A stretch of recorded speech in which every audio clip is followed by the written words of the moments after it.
because literally it's an attack against the community of faith. Black pastors, often considered a key pillar in many black communities, now find themselves at the center of the latest twist and turn of the highly scrutinized trial and the death of Ahmaud Arbery. And that's it. We don't want any more black pastors coming in here, or other Jesse Jackson, whoever was in here earlier this week, sitting with the victim's family, trying to influence a jury in this case.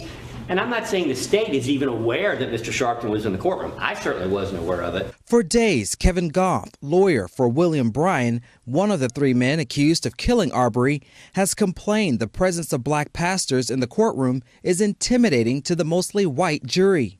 Is that the statement that Attorney Goff made wasn't uttered in privacy to a judge. Literally, media took it around the country.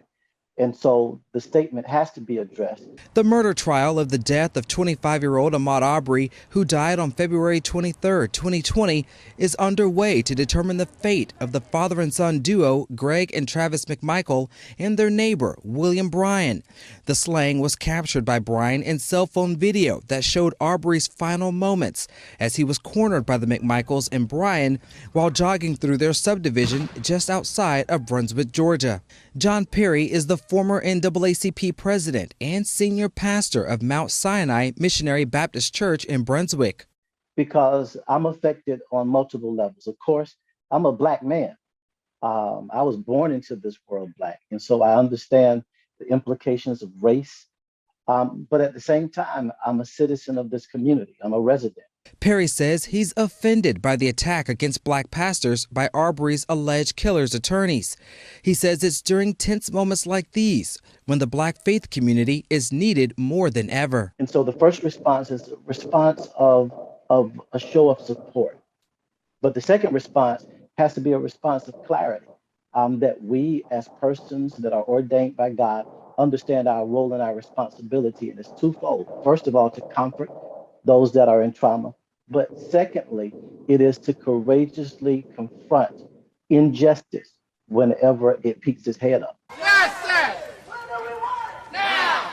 Perry says the Brunswick community has experienced a series of mixed emotions, from the initial murder to the jury selection that's made up of mostly white jurors with only one black juror part of the group, and now the attack on black faith leaders. We don't get it.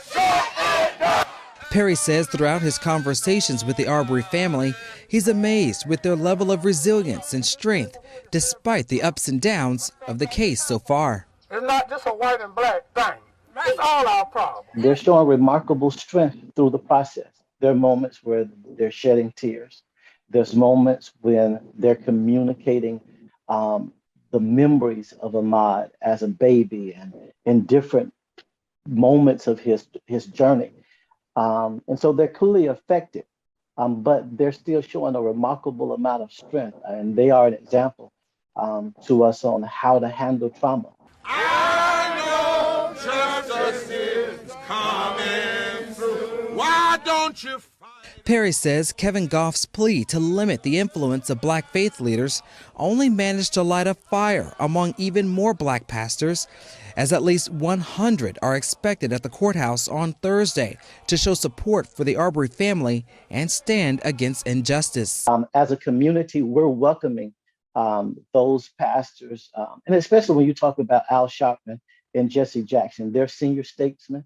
They have a track record that proves that they stand for social justice. And so we welcome that to our community, and we're doing everything that we can to make sure that we show them some Southern hospitality while they're here. Reporting for Atlanta Black Star, I'm Cavante Smalls.